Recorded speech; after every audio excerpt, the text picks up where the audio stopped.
I'm fishing the River Stour. I haven't been here very long. I've had a bite, so I realised the fish were out there, and then the next cast, a small roach, very small roach, a very lively one. I'm trying to hold it up for the screen. There it is, tail wagging, a tiny fish, but as always it means that I'm not a blanker and I'm off the mark. Hopefully a few more, and some bigger ones would be very welcome indeed, because I've been catching fish of this size regularly from the Stour this year. The river, as you can see behind me, is coloured. It's quite dark brown, chocolatey type of colour, but it's a falling river, and this is the important thing for us as anglers. Get to know your venue, especially rivers which obviously fluctuate in terms of levels. This particular river, I find, fishes very well as it's fining down. So when it's high, it's low banks in the fields, a waste of time trying to get near it. Obviously safety is a big factor there, but once it drops within its banks and then the level starts to fall, which it does quite sharply, get on there. If you are in my area, of course, I'm on the River Stour, which flows through the Black Country, Staffordshire, and then into Worcestershire. But that's when it fishes really well.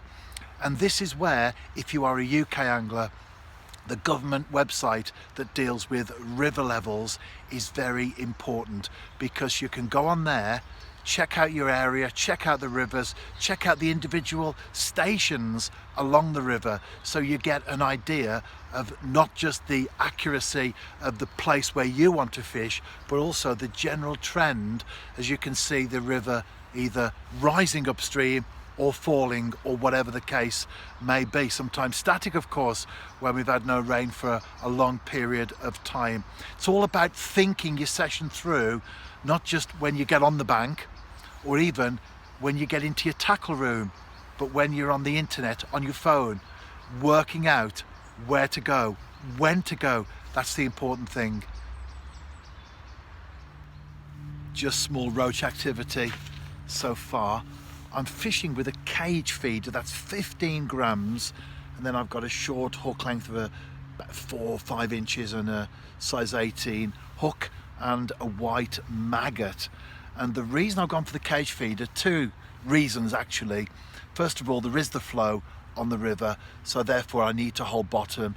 The 1/4 of an ounce lead that I would normally fish with, not quite what's needed, so a 15 gram cage feeder, that's fine. And then secondly, it's about the feed that I'm putting out there. I do prefer to put the feed out by hand and then go as light as possible with the tackle. However, again, with the flow, it means that the balls of bait, and a robin just came down there and took a maggot that had fallen on the ground. In fact, I've been feeding the robin this afternoon. I'm going to try and maybe capture that on video shortly. But back to what I'm saying, feeding out there by hand is preferable because you can keep everything light, but with the flow, again, not possible. So as soon as that hits the deck, which is fairly quickly, I'm able to just give a little bit of line, then set the rod down by the river, so I know that I'm hitting the right spot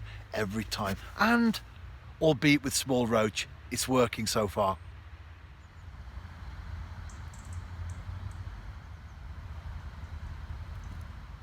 Here's something completely different. It's a small chub.